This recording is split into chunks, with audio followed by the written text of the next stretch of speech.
ჩიხრაძეს პრეზიდენტის პოლიტიკურ მრჩეველს გამარჯობა ხალბატონ ფიქრია მადლობა რომ იღებთ გადაცემაში მონაწილეობას ჩვენ დილით ვნახეთ პრეზიდენტის ძალიან მოკლე კომენტარი მაგრამ ძალიან მნიშვნელოვანი გზავნილი ჩადებული ამ კომენტარში რომ მან მისცა ხმა მრავალპარტიულ არჩევნებს საქართველოში ნიშნავს თუ არა ეს იმას რომ პრეზიდენტის არჩევანი პრაქტიკულად იყო თუ არა ეს იმის დეკლარირება უფრო სწორად რომ არ ყოფილა ორ პოლუს შორის არც ერთის მისამართით მოგესალმებით კიდევ ერთხელ პირველ რიგში მინდა აღვნიშნო ის რომ ჩვენ ძალიან კმაყოფილები ვართ და გახარებულები ალბათ ყველანი რომ არჩევნები ნორმალურად მიმდინარეობს ამ დრომდე არ დაფიქსირებულა არც ერთი მასშტაბური შემთხვევა ისეთი რომელიც ჭრდილს მიაყენებს არჩევნების მიმდინარეობას და იმედი მინდა ვიქონიო რომ დარჩენილ დროშიც ასე წარიმართება პროცესი და ჩვენ მართლაც ნორმალურ თავისუფალ მშვიდ გარემოში ჩატარებულ არჩევნებს მივიღებთ და მივიღებთ იმ შედეგს რომელიც წაადგება ქართულ სახელმწიფოებრიობას რაც შეეხება გზავნილს მრავალპარტიულობის შესახებ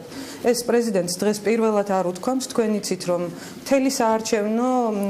კამპანიის განმავლობაში პრეზიდენტი, მისი გუნდი ახალგაზრდებთან ერთად ძალიან აქტიურ კამპანიას აწარმოებდა ამომრჩევლის გასააქტიურებლად, განსაკუთრებით ეს ახალგაზრდა ამომრჩეველს ეხებოდა, რომელიც ყველა კვლევებით ძალიან პასიური ჩანდა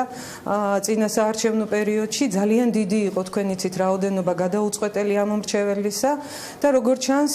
ყველას აქტივობამ, ამ კამპანიის აქტივობამ, ახალგაზრდების აქტივობამ, თქვენმა ძალიან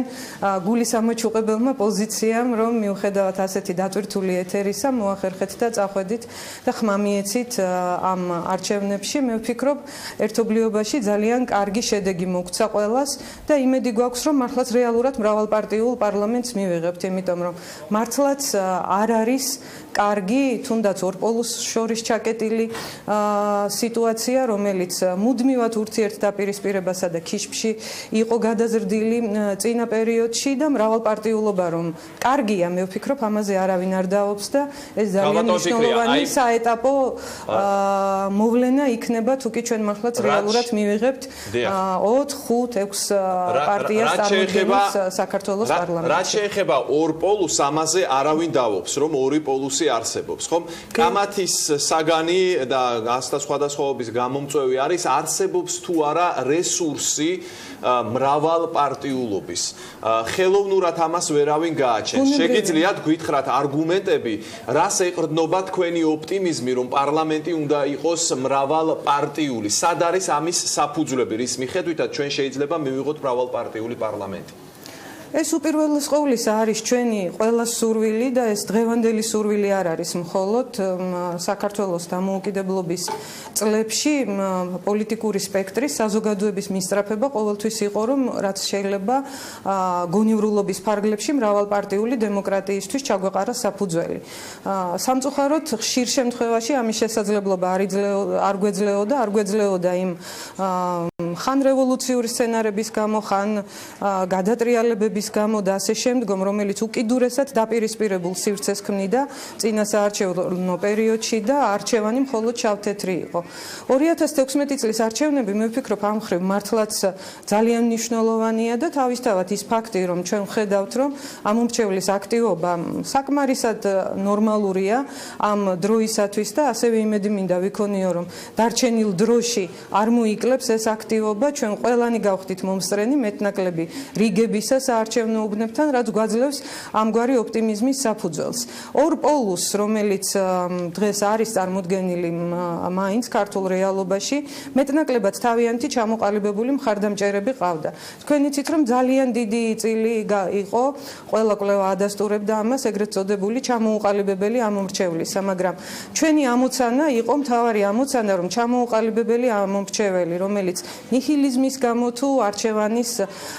მკაფიო არჩევანის არარსებობის გამო შესაძლოა სახლში დარჩენილიყო, მე მგონი ეს დილემა გადავძლიეთ ყველა ერთად და ეს ამომრჩეველი ჩვენ ვხედავთ ყოველ შემთხვევაში აქამდე არსებული აქტივობა ამის განცდის შესაძლებლობას გვაძლევს, რომ თქვათ, რომ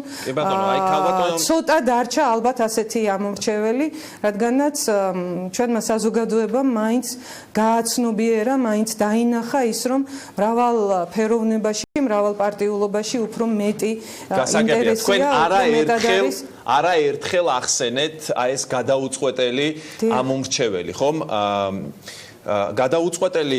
ბევრი მიზეზის გამო შეიძლება იყოს ამომრჩეველი. მე მაინტერესებს აი ეს ნიშა რომელიც გაჩნდა ქართულ პოლიტიკაში გადაუწყვეტელი ამომრჩევლის. თქვენი აზრით პოლიტიკურმა პარტიებმა იმ ორი პოლუსის გარდა სხვებს გულისხმობ. მოახერხეს თავიანთი გზავნილების ზუსტად მიტანა აი ამ გადაუწყვეტელ ამომრჩევლამდე. კარგად აითვისეს ეს ნიშა თქვენი აზრით? იცით დღეს არ მინდა ეხლა რომ კრიტიკა გამომივიდეს პოლიტიკური ძალების არჩევნების დღეა და პირიქით ყველა სტიმული უნდა გქონდეს ამომრჩეველსაც და ასარჩევებსაც რომ იმედიანად უყუროთ 2016 წლის 8 ოქტომბრის არჩევნების შედეგებს მაგრამ რა თქმა უნდა გადაუწყვეტლობას ალბათ განაპირობებდა სწორედ ის რომ იყო ბევრი მოლოდინი და იყო შესაბამისად იმედგაცრუება იყო ახლის სურვილი მაგრამ როგორც ჩანს ამ ახალმაც კარგად ვერ მიაწვდინა ხმამ ამომრჩევლის ყურამდე და ვერ მივიდა მათი გზავნილები ამომრჩევლის გულამდე მაგრამ ჩვენ ამომრჩეველს მაინც ვეუბნებოდით რომ მას არ გაეუქმებინა თავისი ხმა საკუთარი ერთი ხმა არ დაეკარგა ქვეყნის მომავლისთვის და მისი პირადი მომავლისთვის და ყველა შემთხვევაში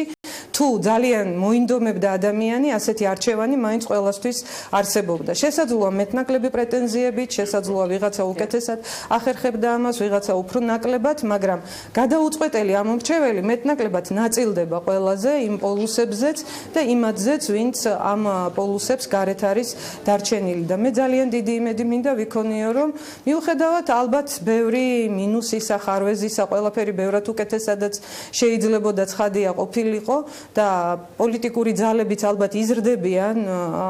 თავიანთ ტაქტიკაში, სტრატეგიაში, ასეთ ვითარებაში თუ 2016 წლის არჩევნები მოგცემს რეალურ მრავალპარტიულობას, რეალური მრავალპარტიულობა მოგცემს რეალურ კონკურენციას და კონკურენციაში იზრდებიან პოლიტიკური ძალები. კონკურენცია წაადგება ქართულ ამომრჩეველსაც, იმიტომ რომ ის უფრო მეტად დაინახავს, ვინ რისი შემძლეა, ვინ ტყუილ დაპირებებს ამბობს, ვინ რეალურ დაპირებებს გასცემს ამომრჩევლისთვის და ასე შემდგომ. მე ვფიქრობ ეს ამ ხრივად ძალიან მნიშვნელოვანია. მადლობთ საინტერესო საუბრისთვის და პირდაპირ ჩართვისთვის. ფიქრია ჭიხრაძე